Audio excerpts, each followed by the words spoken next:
कुनै सामान मगाउँदै हुनुहुन्छ या अनलाइन अर्डर गर्दै हुनुहुन्छ भने यस्तो गल्ती चाहिँ गर्दै नगर्नुहोस् जुन चाहिँ मैले गरेँ। युवान आए सबैजना सन्चै हुनुहुन्छ, मनी सन्चै। आज म यति एक्साइटेड थिएँ कि छोरीको गिफ्ट लागि ऊ अल्छी चाहिँ को लास्टमा भने नै छु। त्यसको लागि आजको दिनको मेरो सुरुवात कसरी भयो हेरौँ सँगसँगै। म चाहिँ फर्स्टमा रेडी भएँ, रेडी भएर चाहिँ म हतारमा निस्केँ। आफूलाई पनि कति हतार कतिखेर आउँछ 15-20 नै भएर निस्केँ लागि। फाइनल चाहिँ आयो यो कुरियर के अर्डर गर्दाखेरि मेरो हस्बेन्डले अर्डर गर्नुभएको नम्बर चाहिँ आफ्नो दिनुभएको थियो अनि मेरो नम्बर चाहिँ उहाँसँग थिएन। त्यसपछि कहाँदेखि मैले पत्ता लगाएर कुरियरको पहिला पनि मगाएको थिएँ नि त, त्यहाँदेखि मैले नम्बर पताएर त्यो फेरि कुरियरलाई अर्को उहाँलाई फेरि मैले अर्को नम्बर दिएर आफ्नो त्यसपछि बल्ल यताउति घुमाएर बल्ल चाहिँ यो आयो।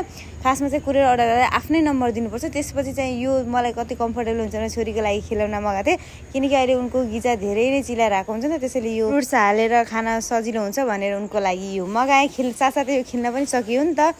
त्यसपछि चाहिँ म लागि उनको लागि फलफुल लिन थियो, फलफुलमा चाहिँ केरा लिन गएको।